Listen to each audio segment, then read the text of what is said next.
level grit, next level grind. Tune in, come and watch next level shine. Military science, next level tech, no telling how deep the next level get. Next level grit, it's next level's time. Next level canines, putting in that grind. Texas finest, blessed by the highest. Like and subscribe, next level going live.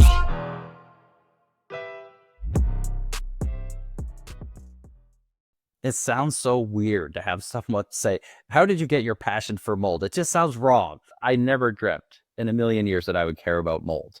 I think I mentioned this before on a podcast I was on. It's like we had to fill out cards when we were in grade 3 or 4 about what we wanted to be. I think it was astronaut, baseball player, and fireman or something. No mention of mold anywhere, Stephen, on that card of what I wanted to do one day. But the reason I do it is because our family was so affected and the medical system couldn't figure it out. And it was back in January of 2018, and our son came into our room, woke us up in the middle of the night, and he was just holding his right side, and he was in extreme pain, tears just coming out. He couldn't even stand straight. And I didn't know what was wrong. I thought he had a stomach bug or something, right? And we waited and waited, and it didn't seem to go away. And finally, I was like, maybe it's his appendix. So you were saying about sometimes the industry, as far as information, is the dumpster fire. Yeah, and like I'm sure is the same in canine detection, is everything's a sliding scale. Yeah. And you can have people that are really good, and you can have people that aren't very good, but yet they all have the same title. They all have the same job. And it's just like doctors, what do you call the person that graduated last in medical school? Doctor. And this is the problem, is that we have this wide spectrum, and there isn't good, clear requirements and training for the mold inspection industry. And that's why I spend so much time with people, and I make so many videos, and I have a 3-step process that we use with our clients and that I teach in the group, which is 1, ERMI Plus, which is a custom ERMI panel that I made up based on the damage I've seen in people's bodies over the years, and understand that the standard ERMI is not good enough. And we do that DNA testing to determine, is there a toxigenic mold problem here to start with? Yes or no. If there isn't, maybe it's not mold, but let's look and see what's there. So that's number 1. If there is a problem, then I love mold dogs as number 2, because they have distinct advantages over human inspectors in ways. And yes, human inspectors can get places and do different things that dogs can do.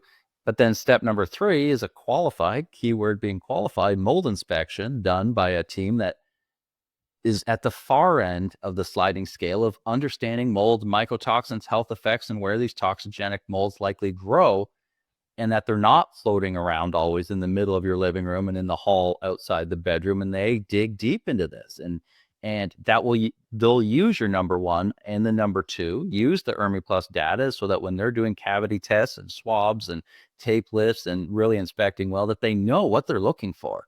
But also, they can't find everything. And that's why I love mold dogs, because they can come in and pick up things that there's no visual clues that there's a hidden problem in this area. And if it wasn't for, I've heard time and time again, my house was cleared by 1, 2, 3 inspectors, but then we had a mold dog in and they found this raging problem here and here. And when you're looking for the nearly invisible, like almost nobody sees mold that's driving health issues. It's under floors, in walls, under the shower pan, behind the shower, under cabinets, behind cabinets, coming up from the crawl, down from the attic. It's not growing where you see it, right? But you have all these people that are being left behind, mold sick people being left in toxic homes with the current standards in the mold inspection industry. And that's where mold dogs come in. They don't have an ego. They don't care about the standards. They're just looking for answers. They're like, hey, can I find what I'm trying to find here? And if I do, I'll let you know. And guess what? You could have had a dozen mold inspectors through that never found that spot because there's no visual cue to there being a problem. For example, under a window. Window's a perfect spot. Flashing could be a problem on the outside. The old caulking's dried up. You get a big storm, water gets in. But guess what? It's not a garden hose. There's no water pouring out under your floor, under your baseboard there. It can look absolutely perfect. And even if they take a moisture meter, that doesn't mean there's not mold. It's not a mold meter. Yeah. So they just walk right by, clear that area, And then you bring a mold dog in, he alerts at that window, or she. And now we found a giant festering problem. So before I go and we kind of delve into the canine world, tell us how you got your love for mold. Like, where did everything start for Matt? Because you are looked at by many, and myself included, as a subject matter expert on this topic, and this is why I wanted to have you on. But where does that story start for Matt? It sounds so weird to have someone say, "How did you get your passion for mold?" It just sounds wrong. It sounds, and I never dreamt in a million years that I would care about mold. I think I mentioned this before on a podcast I was on. It's like we had to fill out cards when we were in grade 3 or 4, but what we wanted to be. I think it was astronaut, baseball player, and fireman or something. No mention of mold anywhere, Stephen, on that card of what I wanted to do one day. But the reason I do it is because our family was so affected and the medical system couldn't figure it out. And it was back in January of 2018, and our son came into our room, woke us up in the middle of the night, and he was just holding his right side, and he was in extreme pain, tears just coming out. He couldn't even stand straight. And I didn't know what was wrong. I thought he had a stomach bug or something, right? And we waited and waited, and it didn't seem to go away. And finally, I was like, maybe it's his appendix. It's in the general area. He's in extreme pain. And so I drove him through a snowstorm an hour away to that children's hospital and carried him in because he couldn't walk. He was 10 years old then. And they, did an x-ray, did a urine test, did a blood test, did everything, and couldn't find anything wrong. Said there's no emergency here. There's nothing wrong with him. And I took him back 3 more times in the first 30 days, 4 times to the children's hospital ER. Wow. And the last time I went, the ER doctor took me into another room and said, you got to stop thinking about the body and think about the mind. Wow. Obviously, there's no physical problem here. Obviously, this is a mental problem.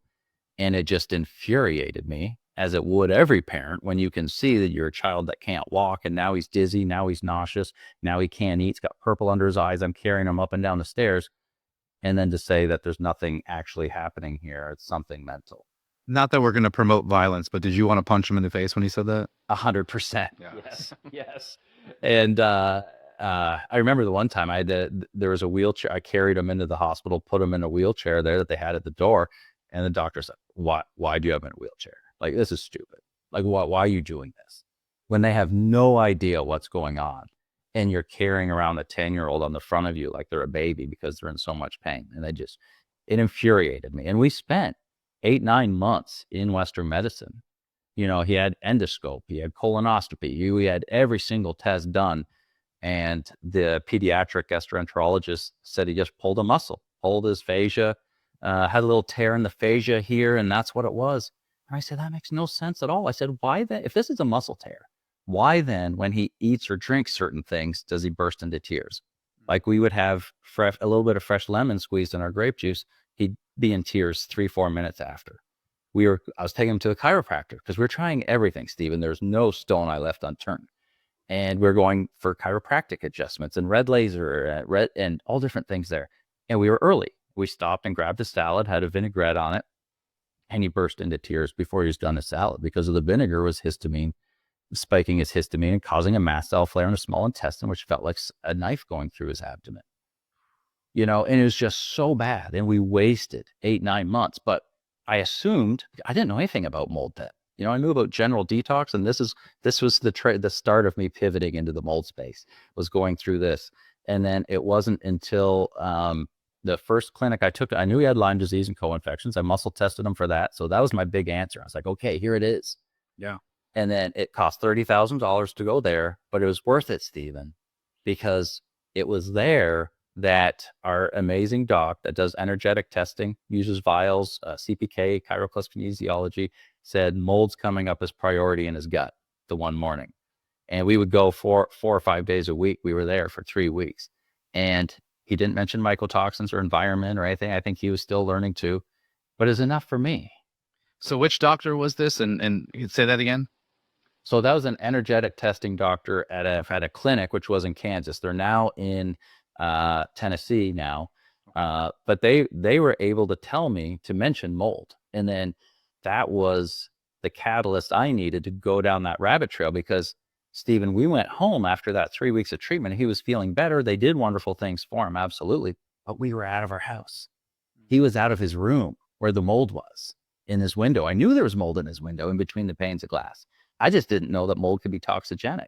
I didn't know there's toxigenic, pathogenic, allergenic, benign. I didn't know any of this. So we get home after that. He goes into the house. I haven't even gone inside yet. He comes back out and goes, Dad, I got dizzy. Wow. He got So dizzy soon. immediately. How long was he in there? Just immediately. 2 minutes. Wow. And so he came, I said, now I know it's environmental, because you were fine on the way home. You were fine our last week there. Now you're not fine. As soon as you walk in our house, what's environmental? Doc said mold. I know you got mold in between your panes of glass. And down I went the rabbit trail. And as a parent with a sick child, you don't sleep well. So I'd be up 2 a.m., 3 a.m., checking on him. I would have to go to bed with him sometimes. I'd be sleeping on his floor. I could tell how he was doing just listening to his breathing while I'm on the floor beside him. It was hell. And I learned about mycotoxins, and I learned about all these different ways that mold stresses the body. And that's when I realized this is a giant problem that no one's understanding. And we spent over 7 figures on I should say I stopped counting at 7 figures. We spent well over 7 figures on this journey to figure it out. And like I said earlier, I tried everything. There's not a type of doctor we didn't go to. There's not a test we didn't try. If there was something to be tried, we did it. And we spent so much time and money doing that when we got through that, I said, I need to help people in this space. I need to pivot into this space and help people, because you got 2 professionals that are going to help you with this. Your medical doctors, which get 0 hours training on mycotoxicosis. They'll tell you mold can't do this. It'll do an allergy, and they'll run an allergy test. That has nothing to do with the toxicity, the accumulation of mycotoxins in your system. So professional number 1, just like they did for us, we had dozens of doctors go through. When he was admitted at Children's Hospital, we had teams coming in every day, and no one could figure out anything that was going on. They could see he had a heart murmur, because he had a bunch of cardiac issues from his mast cell issues. So chest pain, heart murmur, heart palpitations, shortness of breath, but no one knew. So your professional on the body side doesn't know. So then you go, oh my goodness, well, I wonder if it's mold. Let me get a mold inspection done. So then they come and do a test outside your front door, a spore trap in the middle of your living room, and one down the hall outside the bedrooms. And guess what? It comes back fine. Our house came back fine, Stephen. One of the cleanest, clearest, most perfect air tests I've seen was our house that was killing our family. What is that air test called?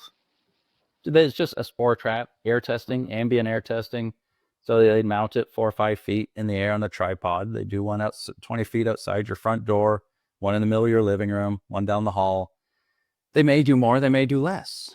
But the fact of the matter is this general ambient air testing misses at least 95% of your molds present in a home. I get these tests from people every week of every month of every year. They share them on Mold Group, and guess what you see? You see some cladosporium. You see some aspergillus / penicillium / like molds. You might see a little smuts, a little ascospore, a little basidiospore, maybe a little alternaria.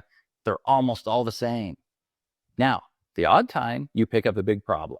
And if you pick up a big problem on an air test, you know you've got a giant problem cooking somewhere, because it misses the vast majority. And the problem is, again, they say, well, we're testing what you're breathing. Therefore, whatever's here is accurate to what you're breathing. What they don't realize is the difference between mold spores and mycotoxins. These mold spores, these worst toxigenic molds, toxigenic just means it's a mold genus or species capable of making mycotoxins, myco meaning fungal, toxin being a poison, a mold poison. Those worst ones are hydrophilic, meaning they need a lot of water to get started. So your Stachybotrys, your Chaetomium, your Fusarium, these ones are the ones that are in the shower walls, behind the shower pan, under the bathtub, because the caulking isn't in place anymore. It's pulled away when the kids get out or splash out, or the silicone behind your bathroom countertop isn't, or it's not siliconed. And every time you shut off the valve, you throw some water against the mirror of the wall and it goes down. or you had a dishwasher leak, or you had any of these problems, these worst molds grow where that water's been going for extended periods of time. And guess what? Those spores are heavy and sticky. They barely come out, which is why in my Ermi Plus instructions is to collect the baseboard perimeter of every single room on every level of your home to raise our chances substantially of picking up if there's a problem or not. But those mycotoxins are a fraction the size. That's what's in the air. That's what's making you sick. That's what they're not even testing. So for them to say that this is the best test and it is the standard, they're 100% right, but the standard sucks. And this is why people are sick. This is why it's missed. This is one of the reasons that Mold Dog is in the middle of my perfect process for people finding mold. So what test did you finally do that started your journey to getting your son healthier? I did a mycotoxin test on him. You know, I finally learned about mycotoxins enough that I could send off that urine test to see what was coming out of his body. And he had mycophenolic acid, which is a very immunosuppressive chemical from Penicillium brevicompactum. I forget what its range should be, 5 or 7. I think it's one of those. It's supposed to be under that. And his was over 500. Oh my! And so his immune system was so shut down from that mold. And then that makes you more susceptible to being able to detox all the other toxins coming in from other molds. And then he got bit by a tick at a cottage. So then he had Lyme disease, Borrelia, Babesia, Bartonella, Ehrlichia, Rickettsia, Powassan virus lineage 2, because the immune system was so shut down. And this is why there's such a tight correlation between mold toxicity and Lyme disease, because your immune system gets shut down. And it's actually used, mycophenolic acid is used as an organ rejection drug. So that if I get a kidney transplant, I don't come out of surgery and my immune system goes, what is that? That's foreign tissue. That's not mad. I'm going to go attack it. That's how you lose an organ. So they literally give you this to shut down your immune system. That's why mold's so dangerous. And guess what?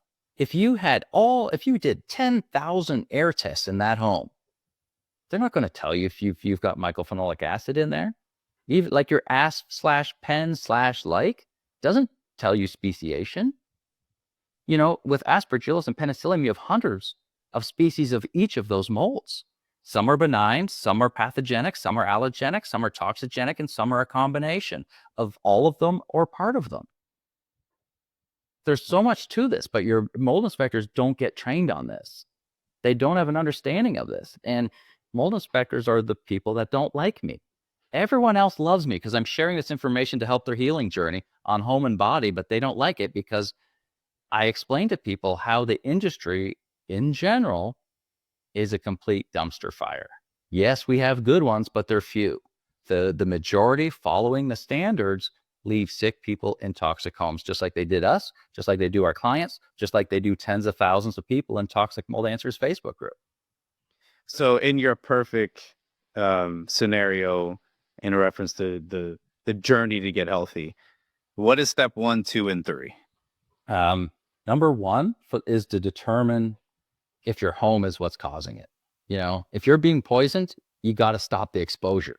Yeah. You know, if it's carbon monoxide, open your windows, get out of your house, stop the exposure. And it's the same thing with mold.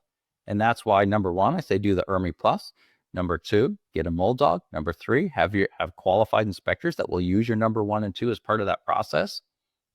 Because you can be on thousands of dollars of great supplements, Stephen, and spin your wheels because you're breathing poison. If you have a carbon monoxide leak killing your family, do you take more supplements? Do you buy better food? Do you buy a treadmill? Of course not. It's the same thing with mold. It's like if you're being poisoned, that's obviously priority number 1. And then with the body, we do the vibrant urine mycotoxin test. We do the mosaic oat. We do the vibrant gut zoomer. If there's potential PANS or pandas in kids, we do the neural zoomer plus. We do food sensitivity testing because it wrecks the body. So we've got these beautiful tests. We have the perfect order. We've got everything we need, but it's usually foiled. I have a PSA post in my group called now I can't remember that I say it, the single biggest problem to making to recovering in your home or something like that. And it's about the inspection process because everything hinges on the inspection. When you hire a good remediation crew, they'll say, okay, give me your remediation plan from your inspector. Well, if you had an average inspector following the standards and say you have 12 different areas of water damage and potential mold in your home, one in the kitchen, one in the laundry room, 2 of your bathrooms have a small leak, maybe your crawl has chetomium in it, maybe your attic has stachybotrys in it, and they find all they do is a visual inspection, no cavity testing, no deep testing, no deep inspection. Then maybe they tape lift in your HVAC and say replace all your HVAC because we found mold there. I mean, that's easy picking. And is it there because it's a primary source or a secondary source? I don't know. We just found it there. But the problem is that when you get an inspection that's missing a lot of these sources, and say that family now spends $25,000 fixing that problem, guess who feels better after? Nobody, because they left 9 or 10 spots. Guess who heals in that home? Nobody. And I see this over and over and over. And this is why it infuriates me. And this is why mold inspectors don't like me, because I don't sugarcoat it. I say they're leaving sick people in toxic homes because they're not raising the bar far above standards in order to be able to help people. Do you think it's a lack of knowledge, or do you think there's something else happening? It's definitely a lack of knowledge, but what I'm finding is very few want to learn how to do it better. And it's a beautiful job to be able to just go visit with people while you run your air pump for 5 minutes, collect your 75 liters of air through that spore trap, send it off, get them good results, send it to them, and you happily move on your way. Easy job, good money, you visit with the family and your job's done. There's no problem. There's no report needed, remediation report needed. But what I'm seeing is most don't want to learn to do better. When I say, hey, you need to understand this or that, or here's what's actually happening, they balk, they get mad, their fur goes up on their back, and they want to fight about it rather than learn and grow. And that irritates the heck out of me. There's a lot I don't know. When someone can teach me something, I say, thank you, I didn't know that. But I'm not finding that in this industry. Very few. Now, there are a handful of companies out there and inspectors that are doing that. And I love that. And that's who we refer to. And I've even had a couple of inspectors book time with me on Zoom saying, hey, I don't feel we're doing what we should be. I think we're leaving something on the table here. Can you tell me what you know? Can you give me any guidance on how I can be helping chronically mold sick people better? Oh, that's like Christmas, Stephen. When someone like that reaches out, says, help me do better, help me understand this better. I love that. And there's some out there. I'm not dishing on everyone, but the vast majority of the industry is a dumpster fire, unfortunately. So what's the second step? Now that we've got the first step down and you're giving our audience kind of an idea of some of the pitfalls or downfalls of some of the things that they may run into. And these are good scenarios to go by, because I would imagine more people than not, maybe they don't even realize that they're living in a in a situation where mold is in the house and potentially toxic. So I would guess, and I fall into this category, that I've had mold exposure without even knowing. We had an apartment, my wife and I, when we first moved to Texas, that we could see visible mold in and out the windowsill. And my wife started to get sick, and she did a little bit of research, and me not knowing what about anything, I was just like, okay, it's mold. We grew up in New Jersey. There was plenty of it when we grew up. It can't be that bad. So I didn't pay much attention until she took it like very serious. And she went to the management of the apartment and she said, hey, listen, we're having this issue. Can y'all do something about it? Their answer was to dismiss us, that it's not a big deal at first. And then their own essentially maintenance crew that's in charge of fixing doors and landscaping came to the house, and the way they took care of the mold was to pour bleach and kind of wipe it down and say, well, there you go. The problem is fixed. Well, that didn't last very long before my wife started to get sick again. And finally, we had just gotten the news that we were pregnant, or she was pregnant. I wasn't pregnant. And we were going to move to within the same community, a 2-bedroom apartment. So we kind of stopped fighting that fight, and we're like, we really like this area, moved into a 2-bedroom, definitely inspected the area a little bit more and didn't have that issue again. But if it wasn't for her consistency about her feeling not well, I probably would have dismissed it. And I'm sure this is a common occurrence. Would you agree? Oh my goodness. I can probably count on one hand the amount of times I had where the man was sick and it wasn't the wife or the woman or the kids. And testosterone is mycotoxin protective. It's anti-inflammatory. Men don't feel sick. Even when there is a problem in men, they don't feel it as quick as what a woman or a child or even a pet is. So the most common is what the woman is sick. She's got severe neural issues, headaches, migraines, brain fog, cognitive issues, memory issues, head pressure, tinnitus, vision blurring, gut issues, digestion, absorption, constipation, fatigue, neuropathies, depression, anxiety. Good Lord. The kid, yeah, and those are just the common ones, Stephen. Unfortunately, it affects a lot more, but those are usually right here.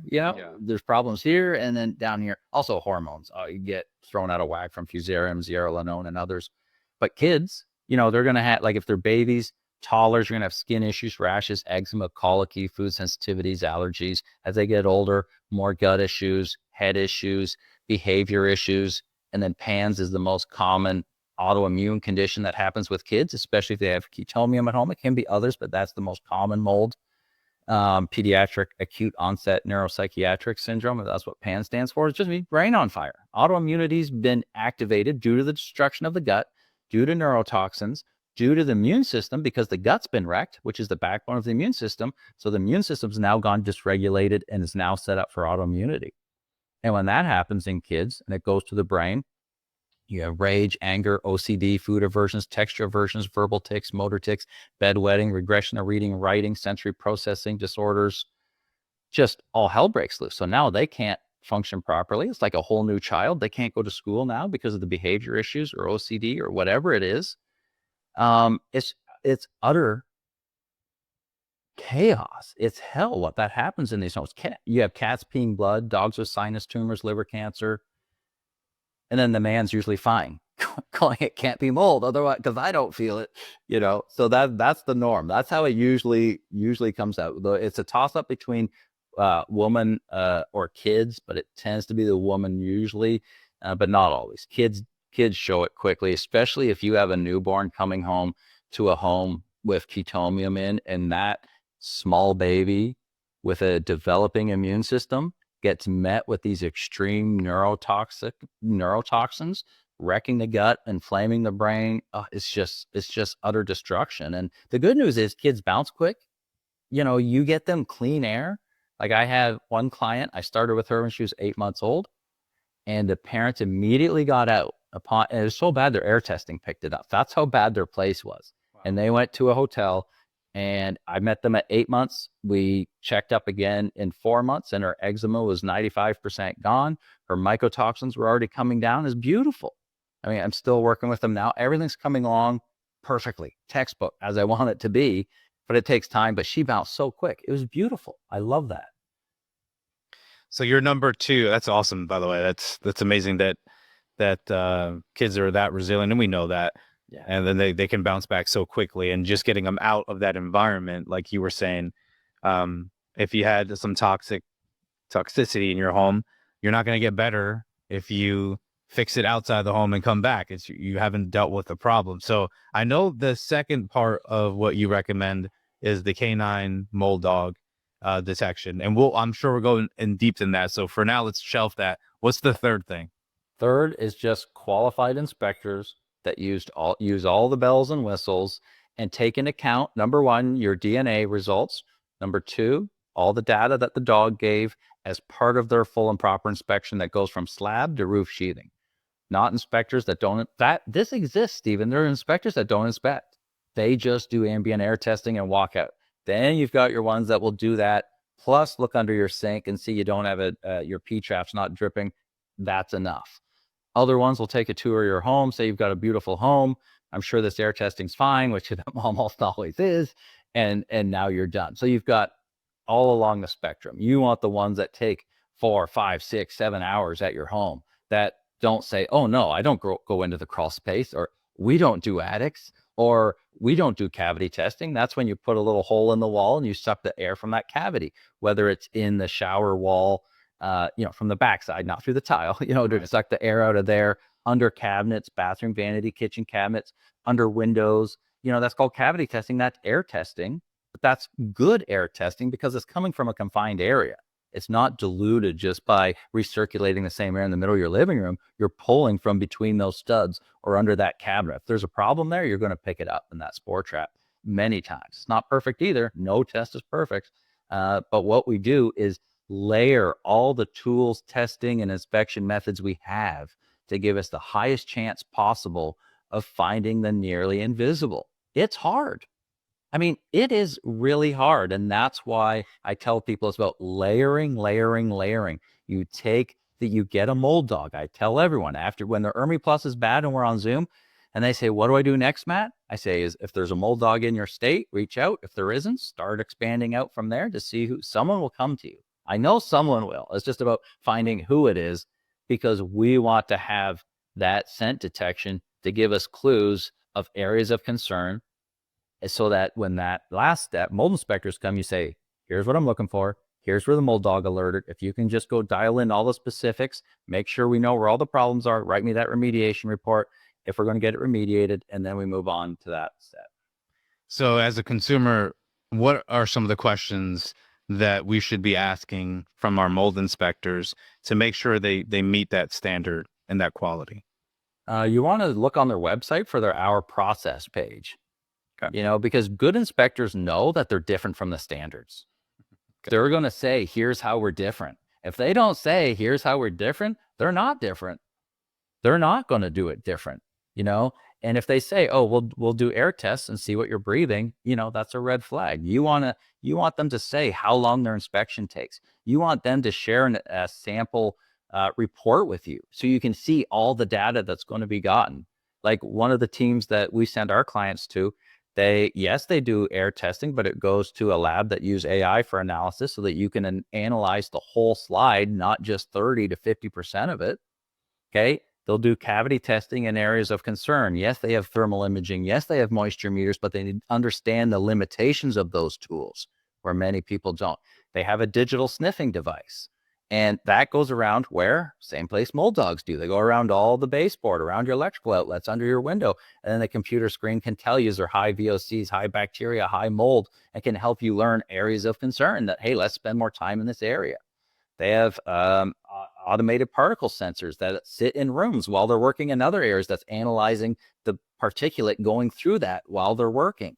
We're layering. If your mold inspector just does air testing and shines his light under your sink, that's not enough layers. Man, I can imagine. And I'm just freshly, compared to you especially, getting into this industry. And it was funny because when I first met you, Susan had kind of put us together and talked about, hey, you both are very serious about your respective professions and everything that you're doing there. And what was interesting, I was in South Africa. We were doing some work on anti-poaching dogs.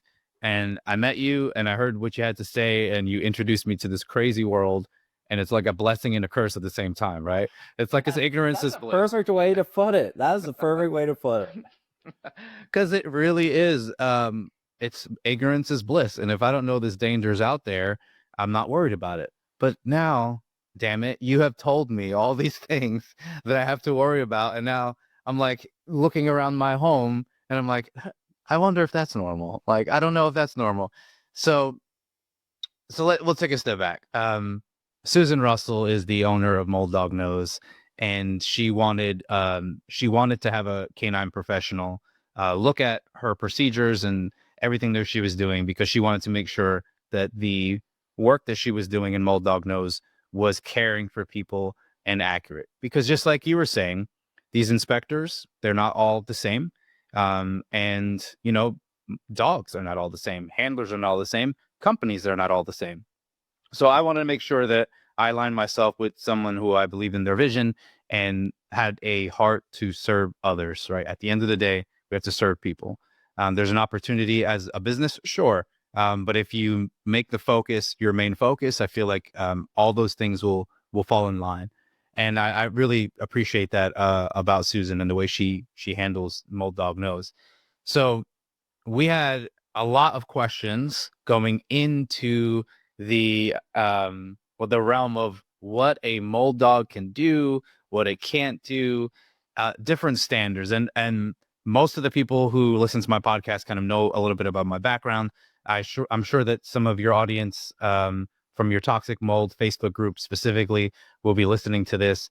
And my bio's on there because you had posted something, so they can look at that. I don't want to spend too much time there, but I do want to get into some of the questions because there were some really, really good questions. Props to your community.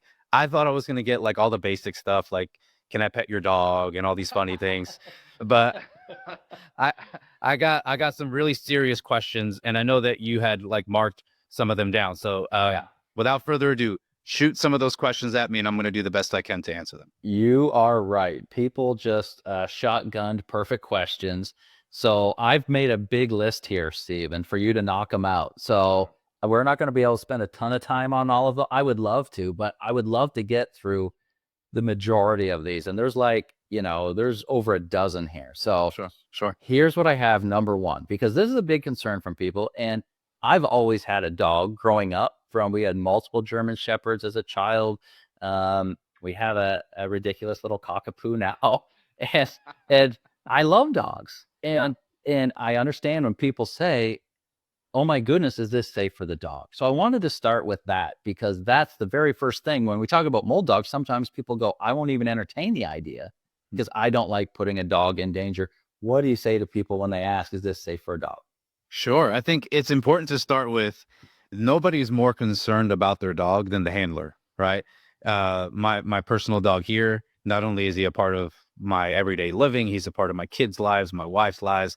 So I faced this question head on as a police officer who's still active, still working a dog quite often, right? I'm chasing a guy with a gun, super dangerous, right? And we're asking our dog to track him down. Well, what do we think is going to happen at the end of that track? He's probably not going to go easily, let's say. So there's various amount of dangers, and we always have to take calculated risk and that's a kind of a patrol related way to answer that. But specific to detection, there are things that are very dangerous, like explosives, right? There are components in explosives that are very dangerous to dogs. Coming to mind, there's some oxidizers like potassium chlorate and potassium perchlorate that a long-term exposure to the dog will absolutely affect them. Long-term exposure to humans will affect them in negative ways. Same thing with the chemicals in nitroglycerin dynamite. If handled too much, or if you're around it, it'll give you headaches and all kinds of stuff. So we're very familiar on the detection side of things that are potentially dangerous to the dogs in many, many ways. Most recently, the addition of fentanyl detection dogs is really hitting that home. And I think that's probably the most, is the thing that's most related to mold, right? Because a simple exposure to fentanyl could really wreak havoc to the system, the cardiovascular system to a dog, and we can have some real problems. And we've had unfortunate dogs be exposed. I have been exposed to fentanyl and had to go to the hospital. Not a fun thing. I don't recommend it to anybody. It's not fun at all. Oh, I can't believe that. Yeah. So speaking from experience, I understand how potentially dangerous and potentially fatal this could be. So what are the protocols that I use? Well, there was a time where if my dog alerted on a traffic stop to a vehicle, I would say that's an alert, open up the door and allow him to continue going in. Well, what if there's fentanyl in that vehicle? I have a responsibility now to not put my dog in that car and put him in a potential dangerous situation. So what's my protocol now? Dog alerts to the outside of the car. I tell him he's the best, most handsome boy in the world. I put him in the car. We have kissing and loving, like, good boy, you're the best. And now, as a human who has the ability to open doors safely and process a vehicle with my eyes, I go in there very carefully. And the minute that I see anything that is toxic, potentially like fentanyl, I stop. There's no reason to move forward. I'm never going to put my dog in there. So think about that to mold. I go into a home and I'm visibly inspecting first to make sure that there's no visible mold, that a hard exposure to mold, like my dog having that contact with mold. There's no reason to do that. If I see it, chances are I'm not even going to allow my dog to get anywhere near it, just like fentanyl. So the question will always be, is there a risk to a dog that is around mold? The answer, of course, is yes.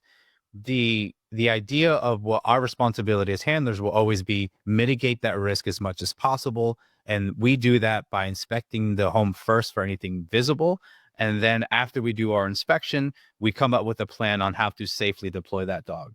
And the dog is not long-term exposed to this. Even in training, it's very limited to the amount of exposure we'll allow a dog to be around actual mold. So I want to assure everybody, nobody loves our dogs more than we do. I certainly appreciate the notion of people thinking like, man, I'm concerned about this. I love that. It means you have a heart for a dog, and I certainly appreciate that. I can tell you that part of the protocols also, because this is a newer industry, is to, instead of doing the old annual check for blood work and stuff like that, it's time to be responsible and say, well, we are putting dogs in potentially dangerous situations. We need to have more than just the annual check. So personally, for me, it's every 6 months. And then anytime I see my dog do anything different than normal, if he seems lethargic, if his urine doesn't look the same, I know that's weird because I look at my dog's urine for clarity and everything else. I was going to ask. Yeah, you have to, right? Like, this is part of our responsibility as handlers. Same thing with stool movement. If he's having a hard time, is it the same? Is it diarrhea? All those things will prompt me quickly to say, I'm going to the vet. I'm going to get this checked out. That's our responsibility. I think if all those things are in line responsibly, the likelihood of a dog having a long-term exposure and being really sick is little to none if you do it correctly. Are the risks? Yes, but we can mitigate those things. So that brings me to my next question, which is, how long is that average exposure? Like if a human inspection can take 5 hours, a dog going through doesn't take 5 hours. What could that look like on, say, an average 2,000 square foot home does it take for them to do the job that you have for them? Sure. I'll tell a little story today, and it happened actually this morning. Not me specifically, but one of our canine handling teams, Stella and Tala, were doing an inspection at a home for the Johnson family. And the Johnson family had an issue. They had some tests come back, urine analysis and blood analysis to say Mama Johnson, let's call her, is absolutely not feeling well. And she has positive results of something in her system. And oddly enough, Tala had gone out to that home. Stella and Tala had come out to that home a couple of weeks prior. And this, you didn't ask this question, but I'm going to answer another question. Is, in this specific case, the dog went through the house rather quickly and probably spent sniff time, probably maybe 10 minutes total, and got out the house. The handler recognized, you know what, we didn't have any alerts in the home. We had some interest here and there, but no alerts. That night, the dog is sick. The dog is having diarrhea. Dog is not feeling well. And it was interesting because I didn't get the results about the results of the sniff until afterwards.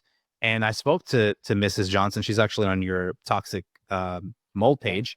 And she had mentioned, hey, I had this happen. We had a mold dog come out. Mold dog doesn't alert. I'm concerned. What's the next steps? So I read that. I was like, oh, that's interesting because that's one of our dogs. I immediately called the handler, said, hey, tell me about this deployment. She's like, everything went well. Tala was moving a little faster than normal. I don't know what was going on, but eventually she had diarrhea, wasn't feeling well. Well, I don't think the diarrhea was because of the mold. So let me just throw that out first. I think the dog was actually just sick, and the actual inspection did not go as well as it should have because of that. So today we did our redo assessment, and in 2 different locations, not only did Tala alert to, but we were actually able to visually afterwards recognize that there's something there, which is a huge improvement to their first deployment. Which 2 things there. Dogs are not infallible. They're going to make mistakes. And a lot of those times, there are a lot of things that could play a role in why those mistakes could happen. In this situation, the dog was sick. And I don't know about you, but I'm sick. I'm not at my not 100% either. So it's really cool to see the dog fresh and feeling well. The dog was taken to the vet afterwards to confirm everything was good.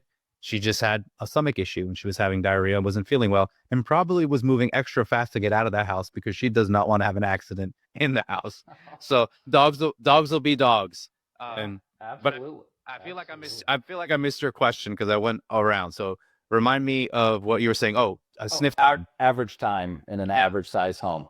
Yeah. So today we slowed things down for Tala, and we had every opportunity to go in first, make sure that we understood what the client was concerned about.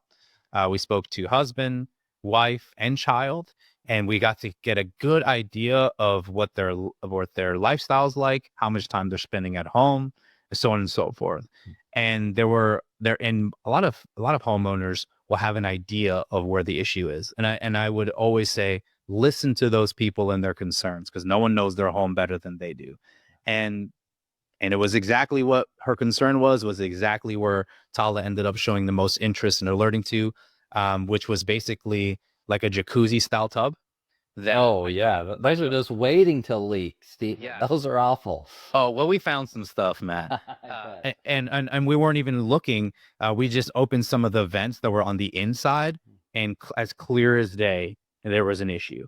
And that it warmed my heart, because we're able to make a poor situation better, and we're able to recognize, hey, there will be issues with dogs sometimes. It is our obligation, of course, to be transparent about it and do something, do the right thing afterwards. So it was nice to see all that come together. And now the question is, she had texted me afterwards saying, "What now, Stephen? Do you have recommendations?" So I'm sure she's listening to this podcast, because I told her I was going to speak to you. And I think you've given her some guidelines on what she should be looking for. But I don't know if you typically would recommend people that you've had success with in the Dallas-Fort Worth area, because that's where she's at. I'm sure she could message you privately if you don't feel comfortable doing that. But it's nice to get some guidance either way. Absolutely. Yeah. The next step would be to find someone to dig into that little more, because you can have mold in those jets, but with so many hoses going to those jets underneath those tubs is just an octopus of water lines, and it only takes one. It only takes one joint to be a little too loose, or one joint to just give way or have a little crack in the pipe, whatever it is. And that's why those tubs, while they sound amazing and would feel amazing in your home, like in one of our houses, we had one, and we had silverfish in that bathroom. Every couple times a year, I'd see a silverfish, and I'm going, that's when I didn't know. So I was like, oh, that's weird. And then once you learn, Steven, just like you said earlier, nothing looks the same again. You don't look at things the same. You go, oh my goodness, you know what was probably under there. And it would have been, because it was decades old. And there's silverfish in there, but I didn't know. But there's just, and this is why I talk about so many layers of inspection, because maybe a dog stick, or maybe there's moisture there, but the moisture meter won't hit it.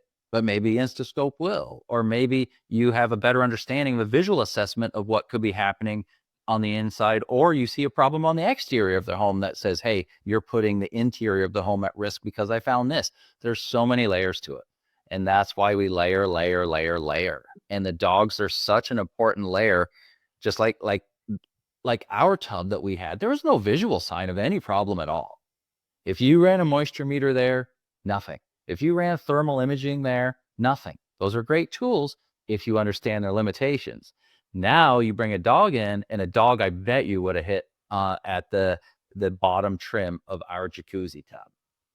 There were silverfish, Steven. You don't have silverfish unless there's a problem cooking somewhere, right? Tell me the significance. Is it specific silverfish? It might sound like a stupid question, but I feel like we should dive in, because I know what they are, but what is the significance there? They love damp wood. Okay. Because it's easy. It's just like ants. When I found the window problem with the thermal camera in my house, when I looked only during a rainstorm, there's the inside tip for you guys. Don't test on the driest day of the year. If you have an overt constant problem, it'll show up. But I went around with my thermal imaging during a rainstorm, and it showed a problem that would only show up during the storm. And so I peeled off all the siding on the house, pulled out the insulation. At the top of my window was all damp. Water was working its way over, and there's all ants living in there. For the same reason silverfish love that area. It's easier to chew through. It's easier to nest. They can mold it and chew it and dig it out. And that's why you don't like seeing ants and silverfish and different things, because, I mean, it's not seasonal ants. Like I just had ants in here a week ago, and they're coming in our front door because I had don't tell anybody, but I had a bag of chocolate peanut butter cups on the floor, and someone smelled that and told all their friends. So these ants were trying to work their way in. But yeah, so that's always a sign too. I mean, there's so many things that can give you an idea if there's a problem, but there isn't all the time. And that's why we need these special tools and dogs and everything to try to figure out, is there a problem here I'm not seeing, which is the vast majority of the time. All right, great. Okay, now here's a basic question that I added on here because I don't have a good understanding of it. And it is, what's the difference between smell, scent, and odor? What are dogs actually picking up on? Because I read once someone in the canine field talk about this, and I was like, I'm confused. I don't even know. So is there a difference between smell, scent, and odor? Are they the same? What's a mold dog doing? Yeah, sometimes it's like a tomato thing. Sometimes like they mean the same thing. I've seen it where different parts of the world, they call certain things we call here different terms. So definitions are important. And oftentimes when people ask a question like, hey, what does what does sniff mean? Like, what does that exactly mean? When you're saying a dog is sniffing, is it actually mean the dog is in odor, or does it mean that it's just being a dog? How do you know the difference between the dog smelling dog odor over here and actually mold over here? So it's a really important question because definitions mean things. So what is a dog sniffing out depends on, of course, what it's trained to sniff out. Our process is pretty simple. We teach this sniff game, right? You have to be able to close your mouth and sniff in individual boxes that have different odors behind them that they can't see. And we teach you what to respond to and what not to respond to. So I don't want to get too far on a tangent here, but the training aspect of what we're asking is incredibly important to the clarity of the dog in perspective of what it's supposed to alert to and what it's not supposed to alert to. So if you take a dog, we're talking about mold, so we'll stay there, who is trained to sniff out mold, and it goes into a home for the first time and it has all these distractor odors, it is still a dog who's going to give attention to certain distractor odors, whether it be another dog, a cat, food left out, you name it. So the difference in intensity and the body language of the dog around trained odor will actually be different around what we call novel odor or novelty odor. So that really depends on the training of the handler. Have they been put in those situations? Can they see when those dogs are actually just smelling things that they're interested, or actually are in odor and sniffing with intensity, trying to get to the greatest source of trained odor? And I hope that kind of answers your question without having to go into the difference between specifically, what were the three that you had mentioned?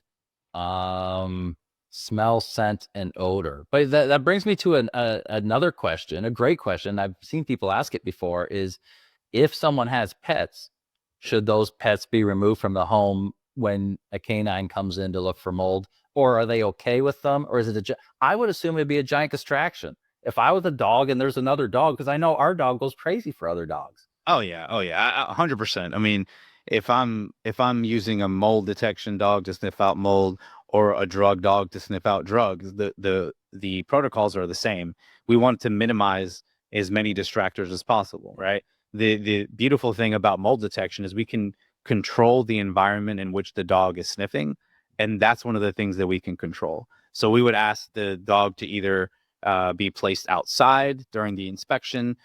Same thing with cats, maybe put them in a safe place in your garage or somewhere, a place where we know that we're not going to have the dog sniff, but it's still safe, right? We obviously want to keep your animals safe. Sometimes having them just go off to the vet for the day, or a cat sitter or a dog sitter for the day, is the answer, just depending on your situation. But it absolutely will be a distractor if a live animal is there. At the end of the day, we are dealing with dogs who don't know if they should be in self-preservation mode, because not all dogs get along, which you have to worry about potential fights and stuff. So we make it simple. A mold dog knows we have a protocol that we tell everybody before we get there, which is, 30 minutes prior to us arriving, if you'll remove all pets from the home, same thing with their food, same thing with water. We want to minimize those distractors. That makes perfect sense. I thought that would be the answer, but I thought I better check. Okay, now Rachel had multiple great questions here. So Rachel, I hope you're watching because these are from you. Rachel's first question is, what breed makes a good mold dog? Are there any that you know are bad, or is it just the training? Because I've heard of people saying, this person will train my dog and it doesn't matter, just bring our dog and they can be trained. I don't know. You tell me. You're the master trainer, not me. Are there preferred kinds of dogs or the ones you stay away from? Is any dog can do it? I don't know. Explain that to me. Yeah. So anytime we talk about detection, there are characteristics that you would want from those dogs. Think of them as athletes. All right. So I'm, 5'9", 5'10" on a good day. I'm probably not going to be a professional basketball player, just between you and I, Matt. Probably not going to happen. So even if the greatest basketball player who ever lived, Michael Jordan, not LeBron James, was supposed to like try to train me, right? There's a very low probability that I'm still making it to the NBA. So if you ask me to take your Chihuahua to be a police dog, I could be a very good trainer. But if the characteristics are not found in that dog to do the job, it's not only not fair to the dog to ask him to do something that's not within his skill set, which is really important. So I always, with caution, when I hear stories like that, like bring me any dog and I can make it a detection dog, I'm like, whoa, I don't see how that's possible, and also not fair to the dog. There's something to be said about the game of sniffing being very fun, and every single dog can do that. We have sports. They're like civilian sports for civilian dogs it's called like scent work, where they'll put fragrances out for your dog to find, and they'll do these pretty little alerts. And yeah, your Chihuahua will actually look like a trained police dog. And it's the cutest thing in the world. And by the way, I love it. And I recommend it for all dog owners, but it's different to play at the YMCA basketball as a 40-year-old with knee problems and actually get me in a game with actual NBA players. We have to be honest and we have to be fair with our dogs. If it's not within their instincts and their skill set, we should not be putting them in. So if you had to say 1, 2, or 3 top breeds of dog that would be good for it, what would that look like? If someone says, I'd like to know what that looks like. Sure. I think any hunting dog, any of the hunting breeds, any of the like you're gonna have your shepherds, your Malinois, your Dutch shepherds, your labs are fantastic for this kind of work. But let me describe why they're good. Because just as much as a German Shepherd may be good at this, I've seen and failed more German Shepherds than any breed. Interesting. So it goes back to not all German Shepherds have the same characteristics. So there are psychological traits that I look for in a dog, which are soundness, which is the ability for a dog to go into in its environment or a new environment and feel comfortable. We call it like environmental soundness. Hardness, which is the dog's ability to recover after a perceived or real negative thing happens, whether it be a psychological negative thing, a physical negative thing. We're talking about maybe someone steps on the dog by accident on its tail. So hardness is very important. How is that dog going to react to that? Are they going to stay neutral, which is exactly what we want?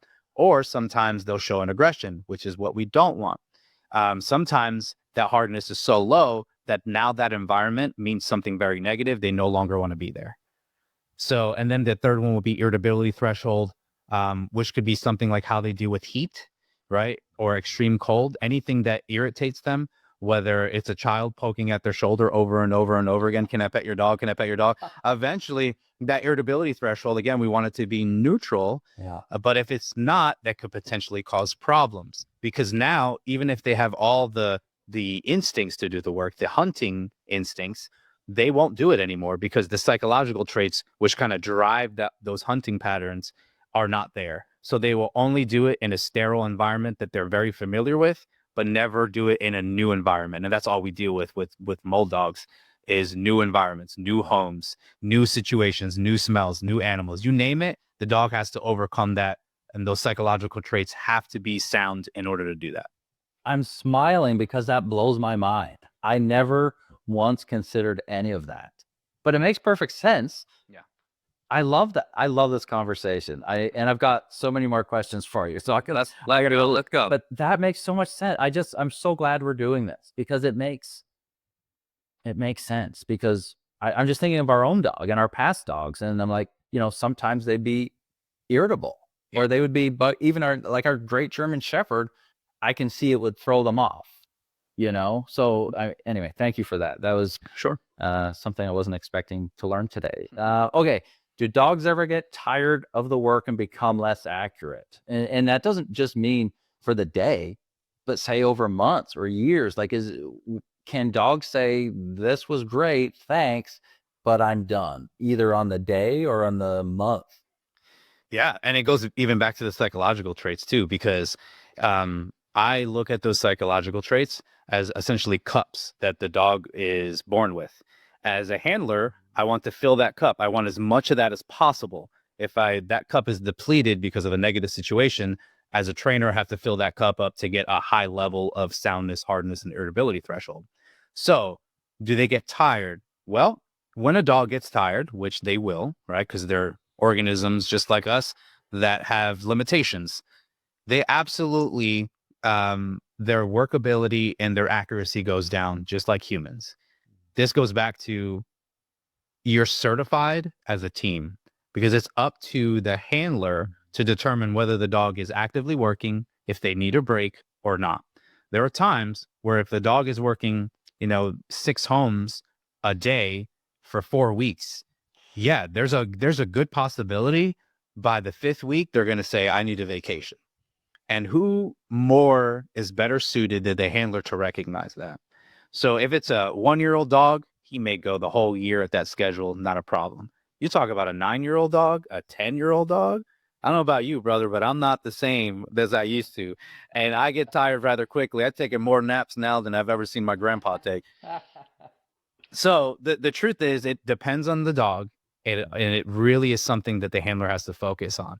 We haven't talked about certifications, but part of the certification, the evaluator is notating if the handler is working well with the dog. See, that was my next question is what things do you look for in a handler? Now that we're understanding better what makes a dog good for this job, what does that mean for a handler? Because I love how you put that. You're being certified as a team, not just a dog. You can't just certify a dog and then some stranger gets that dog for the weekend and go mold inspect. There needs to be a meshing, a relationship there. So what does this look like on the handler side? Now that we've been talking about dogs so much, what the handlers need to know, and what kind of, do they have traits that they need to have? I mean, I know they have to be observant because you've said so many times, you have to know, like we talked about other dogs, is this dog reacting to mold or is it reacting because it smells that a dog was on the couch or something? So tell me about handlers. What makes a good handler? Yeah. I mean, honestly, the list is endless, right? And so we have a lot of police departments that will hire me to be on their hiring board for their new handlers. And this is a good question that they ask is, Steve, in your opinion, specific to law enforcement, what makes a good handler? And whether it's law enforcement or private sector, I promise you it's the same. You want someone with integrity, that's a self-starter, that is going to not only care about the dog and taking care of it, because they are their caretaker, they're their trainer, whether they like it or not. Yes, they're their handler. They're essentially a pack member, a leader. They're all these different roles to the dog. And each one of those means that there has to be some sort of training. I can't give medical attention to my dog if I don't know what medical attention to a dog looks like. I cannot diagnose whether my dog is having issues with you name it if I've not been trained to recognize those things. So the handler is I'm not going to say is the most important person in the team, because they're equally as important. But without a good handler, you have a failed team. Without a good dog, you have a failed team. We've had handlers who have proven themselves as good handlers on their second dog, and that dog and that handler do not mesh. And we have to reevaluate and team them up with a different dog. So this is why certification, which I'm sure we'll get to that, in police work is incredibly important. To your point, nobody can take my certified dog and work it on the street. It's not going to happen. You don't know his mannerisms.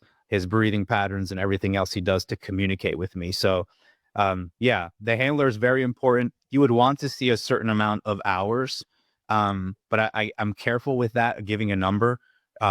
The industry standard is 160 hours of a handler school of some kind. I think it's a nice number. The problem with that, Matt, is just like inspectors, the school that they go to means a lot. So I can easily find a handler with thousands of hours, and I do an evaluation. I'm like, this guy has no idea what he's doing, or this gal has no idea what they're doing. They're not reading their dog. They're stuck on some type of training module. Does that fit the system? And they don't even recognize it. And oftentimes, I hate to say it, and I'm not going to name any names, they think they're the greatest handler in the world. And you look at it and you're like, holy cow. So when I'm asked to evaluate teams, it's one of my favorite things to do, is I'm not there to necessarily be their friend. I will be friendly, but I'm there to be honest about everything. And we do profiles of dogs, but we all do profiles of dog teams. So I gave you 3 things that we look on the psychological traits. We haven't even talked about instincts. We isolate those and we score them just like a video game, right? So we score each one of those soundness, hardness, irritability threshold from 0 to 10, 10 being the most. We do the same thing with the handler. Like how good is he in this specific regard? Is he reading the dog well? How's his leash management? How is he communicating the dog? Is he yelling at the dog? Is he screaming? By the way, dogs can hear much better. If a handler's yelling at his dog, probably doesn't know what he's doing, just as a red flag. That always bothers me. I don't know why, but it does. Like, stop screaming at your dog. He absolutely can hear you. He can hear if it's loud in my ears, it's certainly loud in his ears. So absolutely. Absolutely. No, that's great. Here was another great question. It was about male versus female and spayed or neutered. Are there anything that says this is going to make the dog not as good at finding sense, or does it not matter at all? This is where the vets are going to be very mad at me because I'm going to say something controversial. I'll preface this with, I have seen, certified, and trained thousands of dogs from all over the world. And I can tell you that if the dog has the instincts and psychological traits to do the job, if it gets spayed or neutered, I've never seen a decrease in its ability to work. If you have a pet at home that is just a lot, people will say, like, they're all over the place, the energy's crazy, maybe they're getting a little bit aggressive. Could the spaying or neutering help? Sure. But that's a different thing when you talk about working dogs and their ability to work. So the vets will say yes, but just hear them out. They're talking about your average dog at home, and they have anecdotal evidence to suggest that it helps. And I've heard people say that. Once I got my dog spayed or neutered, the behaviors, the marking behaviors, the peeing in the corner stopped, and all this other stuff, that's great. But as far as workability, we've had dogs, and most of the time, by the way, we only spay or neuter if there's some kind of medical issue. So it doesn't happen when they're 6 months or 8 months or a year. It's usually a little bit further on, and we've had to do it. I've seen zero difference in that dog, zero. So, and that has happened dozens of times in my career. Good. Well, that's great data. Here's a question I love.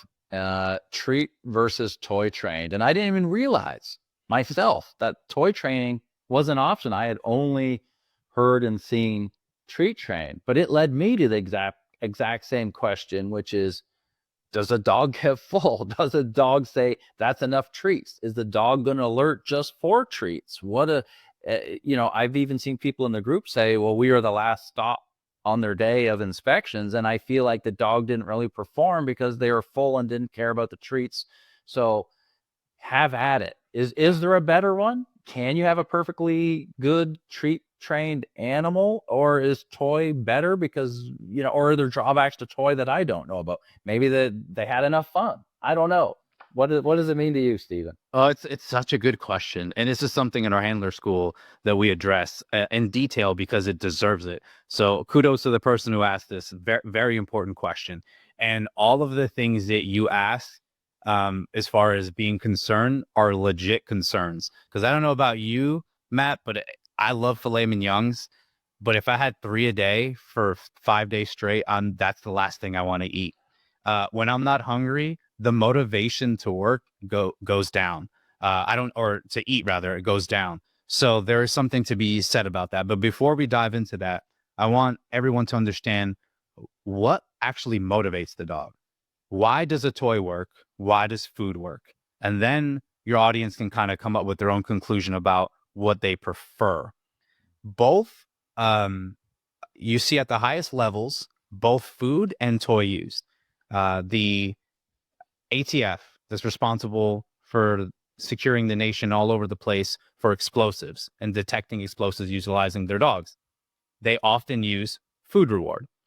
Most of the teams that I work with on the local and federal side, maybe DEA, use toy rewards. So what gives? Why one over the other? It comes back to what motivates that dog. And you can make the argument, it comes back to your mission, which I'll hit on. So what motivates your dog? These dogs are selected. I talked about psychological traits, but now we're going to talk about instincts. These dogs are selected because they're hunters. And the hunting process starts with locating, pursuing, which would be chasing the prey, and then engaging or biting that prey. And then the last part, if it's a lion and a gazelle, consuming that prey. So there are 4 parts of that prey process. So think about, it doesn't matter what we're talking about. In this case, mold. Mold, so let's talk about, for analogy sake, the mold is a rabbit that's hiding, and the dog is a wolf that's trying to get the rabbit. The dog has to locate the rabbit first, right? So it's going to use its nose to do that. Let me locate it. And it's going to pursue it to the greatest source of odor. Because if there are 10 rabbit holes and the rabbit went in hole number 10 and the dog gets to number 1, that's not helping him eat because the rabbit's at number 10. So we teach the dogs, go to the greatest source of trained odor because that's where your reward is going to come from. Most dogs love the engagement part, which is the third part. This is the biting, right? This is where dogs love to play tug of war and stuff like that. So a dog that values the tug of war, we'd love to give them a toy because that's their motivator. However, that same dog that loves the tugging may not love the consumption part. When they're in the predatory mode of hunting, they're not necessarily wanting to eat at that moment. Their motivator is the hunting process. Locate, pursue, and engage. That's all they're thinking. Locate, pursue, engage over and over and over again. Now, you have dogs that don't care about the engagement. They love to chase. A lot of our labs fall into this category. They love to locate. They love to pursue. They'll engage a little bit, but what they really love is the consumption. So those dogs, we say, okay, what motivates you? Consumption? Then don't worry about the engagement. I will give you consumption in replacement of the engagement. Does that make sense? Yes. So now we're taking training and we're saying we're going to customize it to what motivates our dog. And in my opinion, that is how every trainer should look at it. What motivates your dog? You utilize what motivates it, and you won't go wrong. Wow, that was interesting. Food motivates me, so I know which one I'd pick. Me and you both, brother. Chocolate covered almonds specifically. That's what the trainer needs in their little pouch to keep giving me. I'll do anything. Okay, now talking about hunting for mold, a common question is what molds can a dog find? And it's I don't know. I don't want to ask any leading questions. No leading questions. Yeah, I'm sure we'll get to it. And let me tie this into another question. We'll bang them out together. Is a dog looking for mold or mycotoxins or both? So, okay. So I've heard this so many times, and I love being a part of your group, Matt, online because I'm in different groups too. But I'm always that guy that just watches and listens and kind of chuckles and laughs. And I'm not the dude to comment a lot because I know that sometimes when there's a difference of opinion, you have like these keyboard warriors, they call them, right? And then there's these words back and forth, and I'm just not interested in that. So, and I've heard everybody online be sure about one thing or the other. So let's clear the air for your audience one final time. Maybe not a final time. That's not the right way to say it. One time. So what do we know dogs can sniff as far as at what depth can they smell at?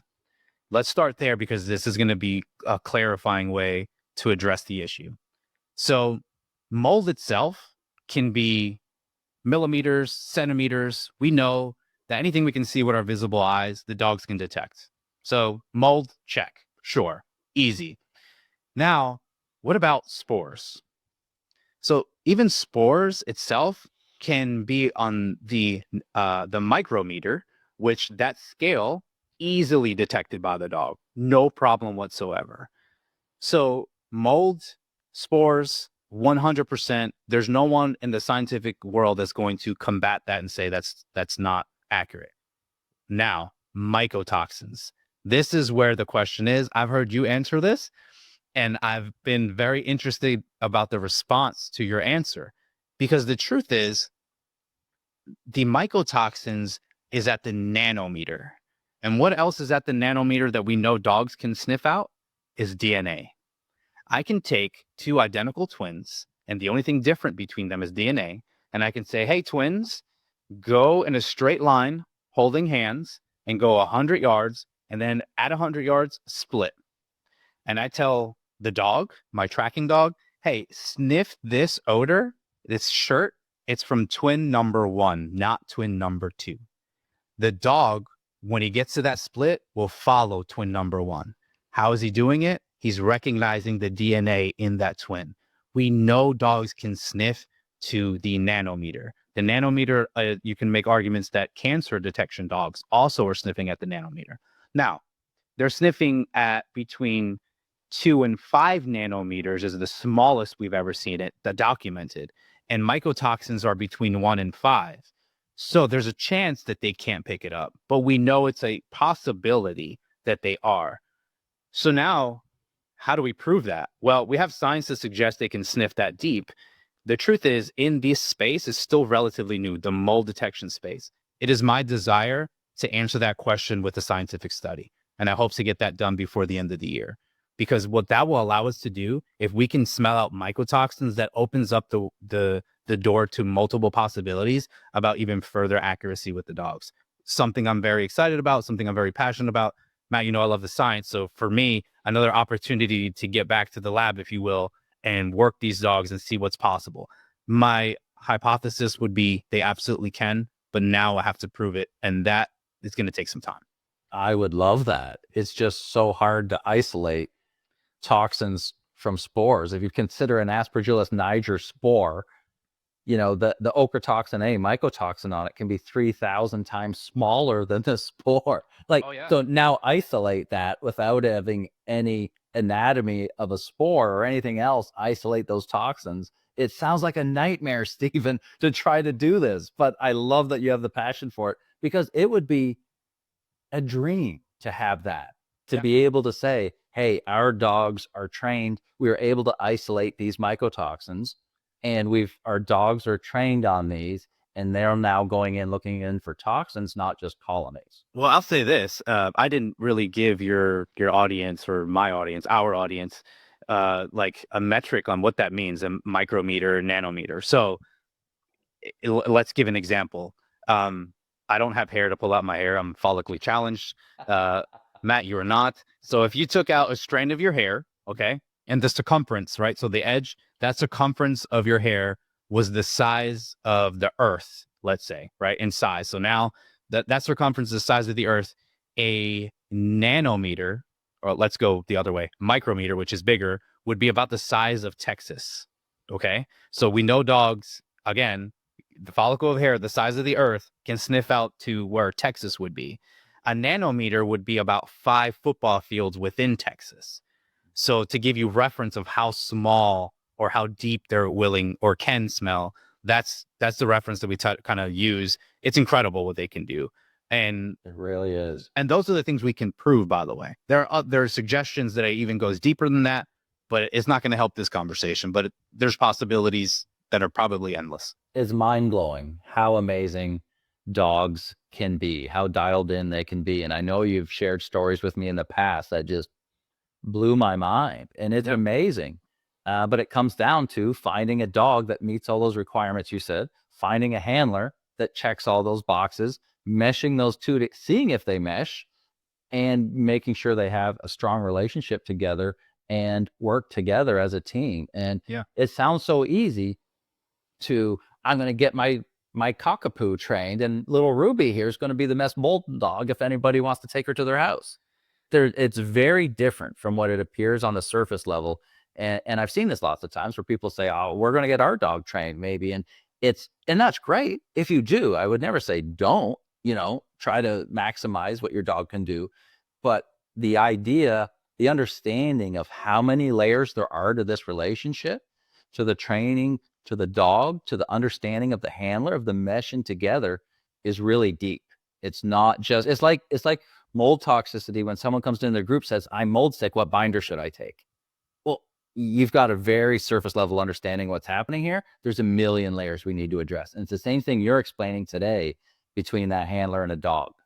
For sure. And if you want to look at the training as another layer that we have to talk about, at what level are we asking a dog to sniff and have success? Because they'll stop sniffing deeper. So like think of a magnifying glass. So you have or a microscope rather. So you have something you want to see, and it only takes maybe 5 times the magnification.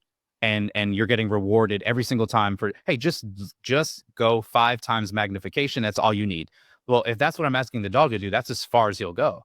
But what if I say the thing that you're asking to look at or smell is at 100 times magnification? If the dog has not been exposed to that, he's going to stay at that 5 times magnification because that's where he's been asked to sniff. So that's why that important of mycotoxins, that question is so important, because once we can open that up and say, hey, look deeper, sniff deeper, there's reward even at the deeper level, it opens up the world a lot more to us. So my analysis about what I've seen a lot is dogs are sniffing mold at the 5 times magnification, not any deeper. Some of them are probably a little bit more, but we need the science to back up the protocols and how to get there. We have an idea because we've done it in different ways. So I'm cautiously optimistic we're going to be able to do that soon.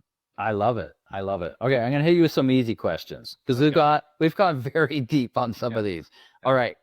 Some people ask, what about crawl spaces and attics?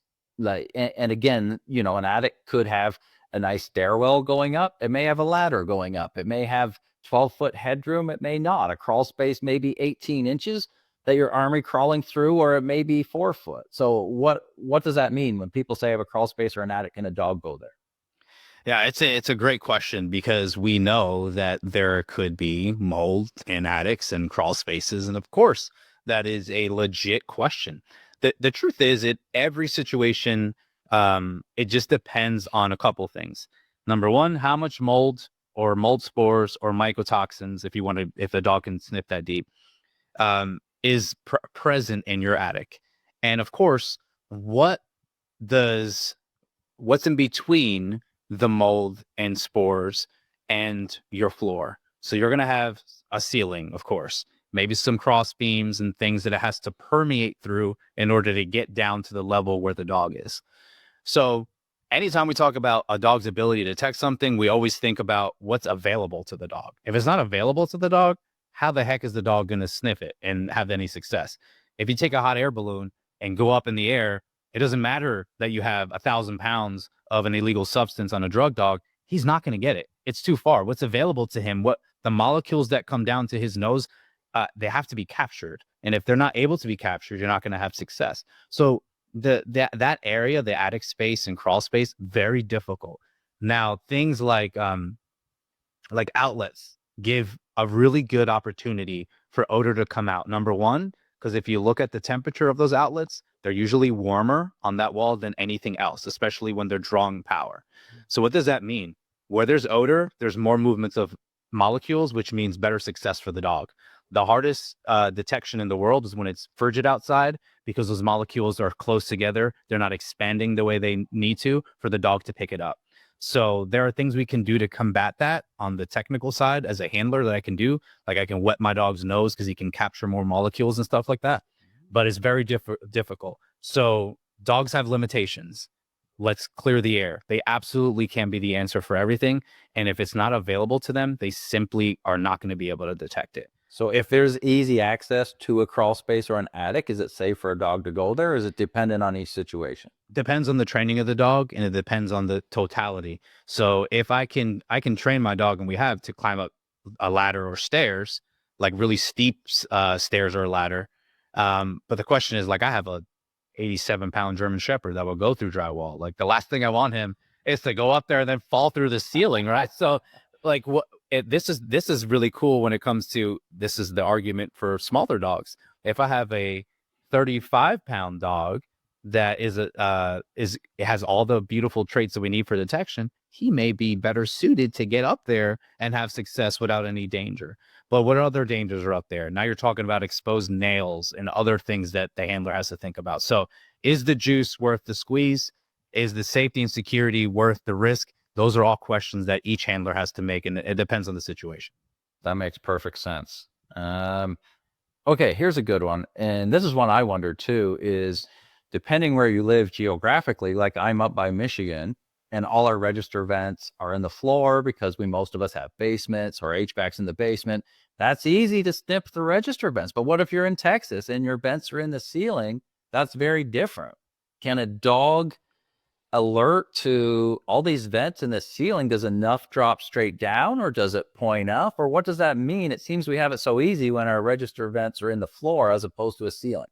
Yeah, you're right. Super easy when it's on the ground. That's elementary part of detection. That's super easy. But you'll be surprised with the vents being where they're at. There's a reason why our protocols say when we get there, you're going to shut everything off. We're going to get a baseline sniff of the home. And then we're going to turn your HVAC system and we're going to push that air. And we compare how did the dog do in this room without the HVAC system on and with the HVAC system on. As soon as that dog starts to pick up his head, he's picking up these molecules and starts giving attention up high. And it wasn't doing that before. That is a telltale sign that there's something in your HVAC system you need to be worried about. It's very subtle. It could be only for a half a second. And if the handler misses it, it's going to be an issue. So those subtleties go back to the importance of good handlership. Without that, we'll miss it. So I always encourage handlers, before you enter a room, have someone record it. Have someone record the deployment. Why? Because you may miss it, because you may be looking at the next thing you're going to present for the dog to sniff, or maybe you see a danger that you're going to address and maybe move something that the dog could potentially get hurt by. And you may miss those subtle changes. So I love the ability to record what we do. It shows transparency. It's good training. You can go back and see if there was any mistakes made. And often you can find little things like that that you may have missed in during the live deployment. I love that. I wouldn't have thought of that. I love days when I learn new things. And I've learned a lot today, Stephen. This has been wonderful. Okay, now you're going to remember this question from the group, and it tickled my fancy when I read it. And this is from Chris. Chris, I hope you watch this. Chris is the one that asked, if you try to hide something in a large amount of peanut butter, does that still work? Okay. And that's when I asked if you had any nefarious reason behind asking this. Chris, I'm just joking. But can you have a problem that gets overpowered? Like, say there's a problem in the kitchen from a dishwasher leak, and there's a giant chetomium and stacky problem under the kitchen cabinets, but an apple pie was just baked in the oven right behind it, and all this beautiful smell is coming out. Can there be a point where there's too much of that other smell to mask what they're looking for? So, first off, awesome question. It made me chuckle when I saw that. It was a great question. So we have hundreds of examples of masking odors being present around train odor and the dog being able to discriminate between the two. So here's the difference between our noses, humans, and dogs' noses. When we smell steak, we smell steak. We categorize it as that smells like a steak on the grill. A dog can be like, oh, that's a ribeye, or that's a Wagyu A5 from Japan. They can differentiate things that our nose can't. Our nose generalizes a bunch. That is pizza. That is a burger. That is steak. We do well enough for us to know, oh man, that's a fart. I don't want to be anywhere near that, right? So that's really important, because that's how we say, oh man, this is not an area I want to be. I'm repelled by that. So the dog's ability in their olfactory system is wired differently than ours. They can pull different parts of, let's use pizza because that's a popular one. They can say that pizza has pepperoni on it. That pizza has a different type of sauce. The flour used in that pizza is different than this pizza. That's how they can differentiate each one of those odors. So when you talk about masking odors, it doesn't necessarily matter that, like, let's say I'm asking a dog to sniff out mold in a house that had a leak of gasoline in it. You and I, as soon as we go in there, we're gonna be like, oh my God, gasoline everywhere. That's the only thing that's going to overpower our senses. The dog can discern, okay, there's gasoline. I smell that. However, can discern between every other odor in there, where you and I are nose blind. All we smell is gasoline. The dog can differentiate and pick out, oh my God, this trained odor, especially if he is motivated to find it because he's been reinforced. He can find it, no problem. It comes back to, is it available to the dog? If the odor is available to the dog, they can find it. Wow. Yeah, that was eye-opening too, because it seems to me, but like you explained, because we generalize, we smell the biggest thing. Mhm. It's like they would mask it. Like if you got bricks of cocaine coming across the border, you smear them with peanut butter. Again, Chris, I'm not suggesting that you have any nefarious reasons behind asking this, but to me, it'd be like, Chris, don't do it, Chris. Don't do it. it's like they wouldn't be able to smell it. But again, I'm learning things, and that's why I love having these conversations. Okay. That bangs out the easy things. Let's touch on, I know we've spent a lot of time and we've hit most of the questions that we had in the group there, but I just want to know, what I've learned through this conversation is that there's so many layers to this, to getting a dog done, to get a dog trained properly, I should say, handled properly. What does that mean in the big scheme of things for people having faith in different dogs? Because different dogs are trained at different places, and different places will have different training methods, and they may or may not train the handlers the same. So you mentioned certifications before. Is there a type of certification people should be looking for? Or in general, how do we know that we're getting a dog that was trained really well? I guess I'll leave it. That's as simple as I would put it. Sure. Mold is a serious problem. So I kind of cussed you out before because you brought it to my attention. I didn't know how serious it was, but it is serious, and you have families who need answers. And anytime the option of a mold dog comes up, they should be looking for a team that's going to further their journey toward their health journey, right?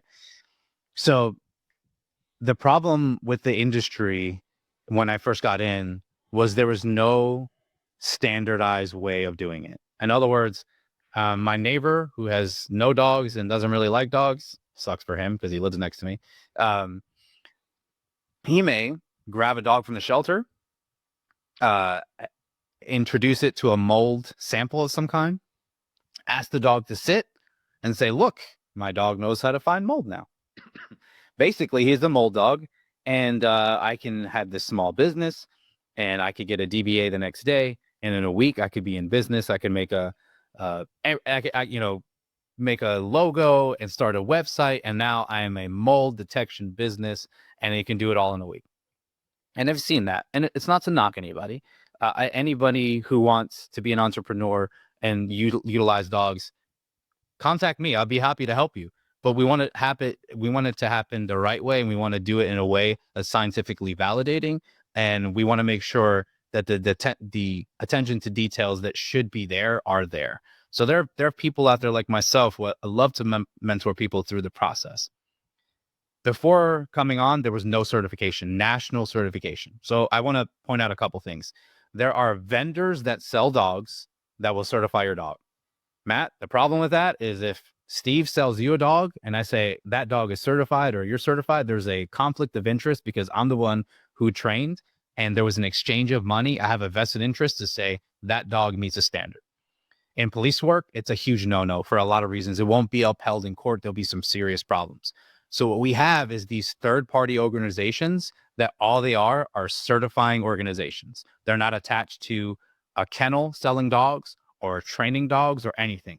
All they do, their only purpose is for teams to come to them, evaluate the team, and meet a standard. That standard is really important, is based on a paper written in the early 2000s called the Swig Dog paper. The Swig Dog paper is basically lays out the best practices for all of the United States and working dogs. So recently, Swig Dog has morphed into something else, but it's not official. So let's just, without having to go there, the Swig Dog is the best practices standard. So every certification in the United States at least meets that best practice. There was nothing prior to today for mold dogs. Well, recently we got with the American Working Dog Association, which is a third-party organization, not attached to a kennel, not to be confused with AWD, which is the American Working Dog, which is attached to Von Lick Kennels, which great place. Know the owner, Kenny Licklider, amazing dude, has done wonderful things for our country, and he's a vet, and he's done so many things. Can't speak highly enough about him. But that certification is attached to a kennel, so often it doesn't hold as much weight as a third party, like I said. So AWDA, we partnered with them to help them formulate the first mold detection certification. So prior to June 12th of 2025, there was no such thing. After June 12th, 2025, there is. And I would ask everybody who's considering to have a mold dog to ask that simple question: is your dog nationally certified by the American Working Dog Association? This by itself will now raise the standard for all dogs, because without that certification, they could simply say, I trained this dog personally and I have anecdotal evidence of the success. And by the way, it could be an amazing team. They could be very talented, but they still should be striving for that certification to show that they've met that standard. That's available to anyone in the world. We've certified teams in Brazil and South Africa and other places. So any team that wants that is open. It's not for just mold dog nose or anything like that. This is for anybody who chooses to have that standard. So as a consumer, you should ask that question now. After June 12th, 2025, it's a possibility. Super easy. They can go online. They can look at their local certifying officials. And basically every state has certifying officials in major cities. All they have to do is contact them, set up a date to set it up, and then and then good luck. Wow. Well, I'm glad that there's something available nationally now. And that was very fresh, because this is June 21st. Yes. So that wasn't that long ago. But it makes sense because of everything we talked about that I learned in this conversation. It's just like mold inspectors. It's a sliding scale. Yep. And you can have that sliding scale on the dog. You can have that sliding scale on the handler, just like we have with mold inspection companies. It varies greatly in price, in quality, in knowledge. Yep. So it makes sense that there should be something like that. And we need the same thing for mold inspections, for mold inspectors. We need the same thing. And it not to be something easy, Steven. It needs to be, no, you don't just walk in and do a spore trap and you can leave and call it a mold inspection. And that's why. Go ahead. You go. Oh, you have to go now. I don't even remember where I was going now. So you go. All right. So it's important. You mentioned it can't be easy. Okay. So what is that certification? What is the standard? Like what's the requirement for that certification? Well, there's an odor recognition part of the certification that confirms the dog indeed knows these odors that are individualized. All right. So and I sent you the list, and I'm horrible at pronouncing these molds, so you're going to have to say it for me. But all of those have to be recognized by the dog individually. So what we do is we have different types of containers, and they could be different things. It could be glass, it could be metal, it could be wood, it could be high density polyethylene, which is really popular. But a container that the dog can't see what's in it and has some meshing where the dog can sniff. And there'll be a 2 rows of 6 is the minimum. So they have 12 boxes or whatever containers with at least 2 molds within the 12. And basically the dog will either indicate and say, yes, this is mold, or it's not, which is really important. So once they go through the recognition phase, then it's the operational phase. And the operational phase is simple. It's in a home, exactly where the dog is expected to have success with distractors. Homes that has cats and dogs and furniture and all these other things to make sure that the dog is successful. And then we have certain rules about how close the dog can get to that odor, right? Because we don't want them to alert 30 feet from the odor. We want them to get close enough where it's able to give us some idea of pinpointing where the odor is emitting from.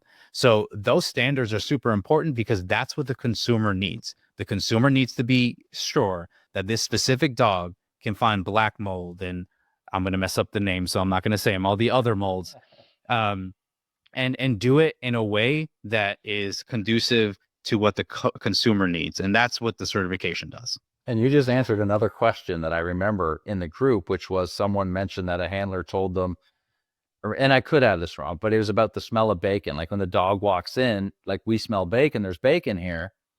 does a dog walk in and say there's mold here? That's not really useful to us. We need to know where it is. The reason we're bringing in mold dogs is to say, is there a concern around my toilet, around the shower, under a window, by the dishwasher? We're hiring them. The whole purpose is to help identify sources so they can be safely remediated, so we can make this a healing space again.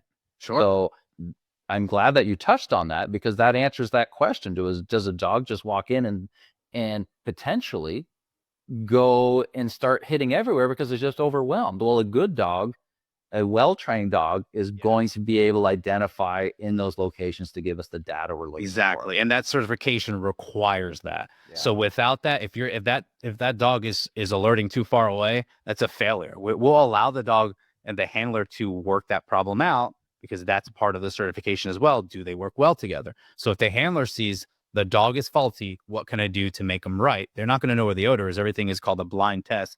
So the handler doesn't know. Of course, the dog doesn't know, which is important. But here's a tip for your consumers, people who want a trained mold detection dog. If they have a sample of mold, once they're done clearing parts of your home, and let's say your guest room or something is clear, no mold there, we on the Mold Dog Know side will say, hey, go ahead and place this training aid somewhere in this room that we know is clear. Don't tell me where it is. You're going to follow me. And essentially, it's testing what we already certified to. If we're about the business of providing good service, then there shouldn't be, however, we're only going to do it under these circumstances. No, test us. We invite it. And if you're hiring a company who doesn't allow you to do that, I would have a reservation about that.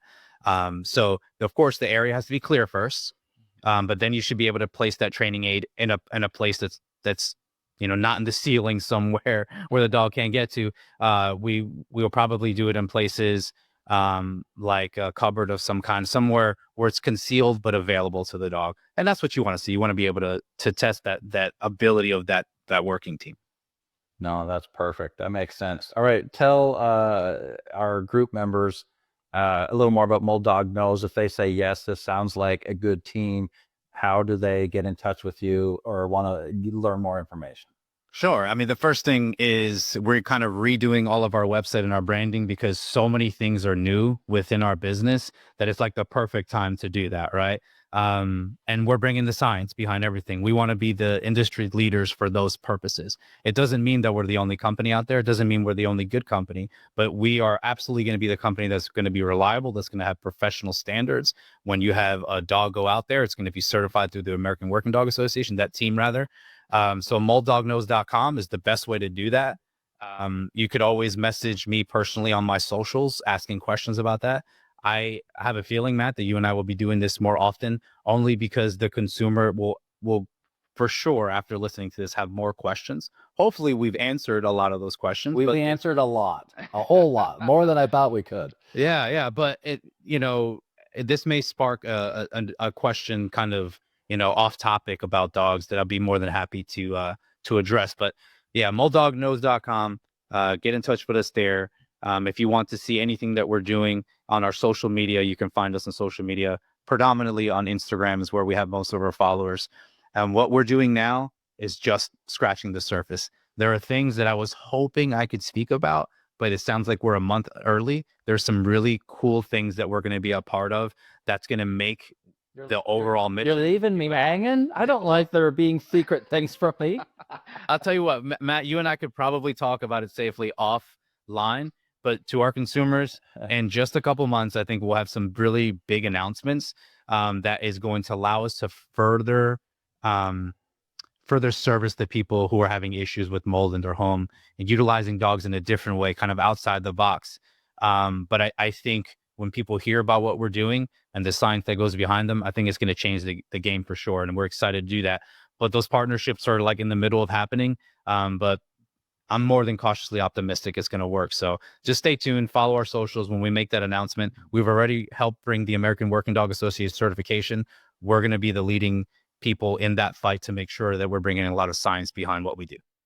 I love it. I'm not going to hit you with any more questions because this has been a long time. I'm overwhelmed with everything I've learned. So I can't imagine everyone else that didn't have a heads up on this trying to absorb all this. But Yep. this has been amazing information. I love mold dogs. Like I said, it's in number 2 in my 3-step process. But having confidence in hiring is a common question people have, and that's why we invited the Toxic Mold Answers community to come up with questions, and they showed up amazingly with these amazing questions. And then you answered a million more on top of that, teaching me things I didn't know. So this has been an amazing conversation. Thank you, man. And but part of what we tried to tackle too is our home base is Dallas Fort Worth, but what about the people in Ohio? Well, we have a team that will be trained and certified in Ohio within the next month, which is exciting because that area is going to be incredible for us. And we have a team in Vegas now that's going to be operating within just a couple weeks. We have 2 teams in Chicago that will be operating here in about a month or 2. And we have, where am I missing? Oh, in Portland, Oregon, we have 2 teams over there. So what we're doing is setting the standard, making sure that everybody meets the standard. And once they prove they can meet the standard, we're going to support them. And now you don't have to worry about having to pay extra travel expenses for a dog to come from Dallas, Fort Worth to go to Ohio. No, we will have our local team. We want you to know who that is. We want you to know the dog. And that's the process. Like in the next couple months, we're going to be making all of those available to the public and those announcements, but we're excited about it. Florida is another one that we're working on right now.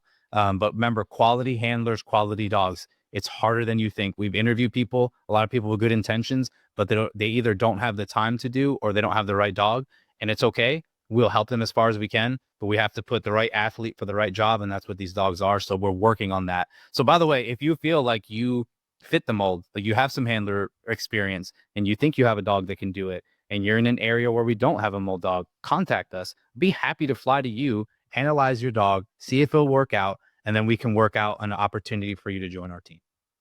I love that. And there's no such thing as too many good mold dogs. That's the problem we have with mold inspectors is the travel time, because we have so few, because your local one just doesn't cut it. They're at this end of the sliding scale when chronically sick people need you at this end. So I'm happy. I had no idea you were growing this big. This is amazing. I love that you're going to have qualified, certified dogs and handlers across the nation. Keep growing. We need it. We need all the help we can get. By the end of the year, we'll be in Europe and in Africa, just so you know, like that. I'm positive that's going to happen. We have our people there. But we have to take care of the U.S. first. We have to make sure that everything is perfectly in line with our mission, and then we can focus on expanding outside of the country. But that is definitely going to happen before the end of the year, in my opinion. So I'm excited to hear about Europe, because we've got so many clients over there, and they're like, we have nothing. We don't have a mold inspector that does anything extra than an air sample. We don't have remediators that understand this. We have no mold dogs. There may be an answer coming, Stephen. A big answer in a big way, and it's going to be exciting for everybody who is wanting and needing that service of a mold dog entering their home. And by the way, we haven't talked about it, but dogs can sniff out cars for mold and RVs and other things. So yes, the home is very important, because that's our dwelling. That's where we're laying our head at night. It's a lot of time spent there. But we do other inspections on top of that. But Matt, this has been fun, dude. I appreciate your time. I appreciate your community's great questions. I'm going to continue to follow. I try to just be an observer, so I'm not imposing. You have some guys in there in your community who have some canine experience, and they're giving great advice. Shout out to those guys who are trying to push good information. Sorry, I don't remember names. I'm really bad with names, but continue to do so. If someone asks me a question, I will answer it, but I'm never going to impose on a conversation and say, well, actually, I think it's this. That's just not who I am. So if you do want to contact me about something, I'd be more than happy to. But if you tag me in something and say, Steve, this person said, I'm not going to do that. Conflict is not my thing. That's not what I want. So just to clear the air. So anything else on your end, Matt, that you want? Because I know you have products, you have things that you do to help people out. Is there anything that you want to shout out? Because I don't know who's interviewing who at this point. I know we're going back and forth. I love it. That's a good podcast when you can't tell who's the interviewer. We both have questions and we're both learning, and that's what I love about conversations like this. But if you have, you have a lot of canine people that aren't really about mold. And I guess one of my resources that would be good that if they're listening to this going, oh my goodness, maybe mold is a problem. And that's why I made mold.org, which hosts the most data-driven mold sickness quiz. And you can choose, I'm a woman, I'm a man, this is for my child, and answer, and that'll give you the percent chance that mold could be a factor in their health. And so when you have people getting into this, and people in the canine industry that are listening that weren't in mold, that's a good tool to send people to just, hey, it's a good way to dip your toe in the water and see, hey, could these health effects be mold related? Hey, I know someone with a house that I saw mold, and they have kids with problems or something. Hey, send them to mold.org. That's a quick, easy quiz in 60 seconds. You can find out if mold could be a factor in your health. Obviously, pharmacy.com, I run a pharmacy with an F, like a farm, like grow your medicine. It's all about safe and natural ways to heal the body. Pharmacy.com, that's where we have supplements. You can book consultations with our mold specialists, is where we get the lab testing done. Toxic Mold Answers, like Steven said, on Facebook. Toxic Mold Answers is the group name. We're going to hit 70,000 members in a couple days. The biggest group right now is 70,000. It took them 15 years to get there. We're 2.5 years, and we'll pass them in the next 2-3 weeks. It's not a competition. I'm just pointing out the growth because people are asking for help. And Toxic Mold Answers is run by practitioners. We know this inside and out, and it's well moderated. That some people do get the boot when they're causing misinformation, because with my group, I wanted to be on point and data driven and based on what I know works and the process that's needed for testing a home properly to get the best data we can, to have the most puzzle pieces to see this picture as well as possible. Like you love data, I love data. And I've developed these processes for testing the home, for testing the body, and the protocols to undo that damage to the body. And that's what that group is about. And that's why it's growing insane. We've had over 1,000 people a day join, when the word gets out. I mean, some days are low too, but we're growing at a breakneck speed. And we have all these people that are looking for answers. And that's why I love this conversation, because talking about Hermes, talking about mold dogs, talking about inspection. So that's what the Toxic Mold Answers group is. And then for everybody listening, this is the most underutilized tool. It's moldy.ai, moldi.ai. That's my custom AI service built around mold illness, covering body and home. And this has 4 million words of training, all created by me or curated by me from trusted data, trusted individuals that will you can ask it anything. Please go and be specific as you can. Say, what does high arabinose on my organic acid test mean? And it's going to tell you that you have a candida problem, you have a yeast problem, because mold drives that. So I have poured myself into this. I call it digital Matt. It's my digital clone, Steven. Are you telling me that you have Chat GPT for mold? Is that what you're telling me? Better. It's far more accurate than Chat GPT because it's all the nuances, right? It's just like how Chat GPT would answer about mold dogs. You say that's generally right, yes, but here's all the things you don't know from clinical experience, from deep diving on these things. That's what moldy.ai is. So I'm just throwing that out there because, we've got a lot of great users making use of it, but it is like sometimes in my group when I'm answering people's questions, I just go take a screenshot of Moldy's answer because it immediately spits out these in-depth answers based on clinical knowledge and experience, not just general Chat GPT based on scraping the web. You get a lot more better data. So I'll leave it at that. I've got so many things in the works too, Steven. I know you guys are blowing up. I've got another service that I'm working on right now and another one coming out later in the summer. I just love all things mold, like you love all things dog. And it's a beautiful meshing between the two because we each need each other. Yes. Yeah, it is beautiful. I think it goes without saying, nobody, well, I'll say this. A lot of people don't have the opportunity to have a one-on-one conversation with you. And you've given me a lot of your time to help me understand things, even though some of those things give me nightmares, whatever. I do appreciate the time that you've taken to help explain things, because I'm sure like me, I have a lot of the same questions asked and I'm repeating myself over and over and over again. Maybe this is why you made moldy.ai, so that you don't have to repeat it over and over again. But you've always been like a gentleman. You've always been awesome. And I appreciate the candor conversations we can have about things. And I always look for the hallmarks of someone who, when they don't know something, can just simply say, I don't know. Like we're not sure. We think this is the case. I think that's really important in our industry. There's too many people who state things as their absolutes, and that's when I think we get ourselves in trouble. And in any profession, we have to be careful with that. And I just want to commend you for all the hard work you're doing for people, and all the different ways you're finding to help people, which is crazy. So thanks, man. I'm leveraging technology to the maximum amount to reach as many people as possible. But this was wonderful. Thank you, Steve. I learned so much today. And I know that our group members are going to be extremely satisfied with this. If they watch the whole thing through, there's so much here, and I learned so much. And we answered not just the common questions, but a million things that even I didn't think about and came to mind. So thank you again for taking this time to talk to me about the science behind canine detection and mold dog nose itself. Awesome, man.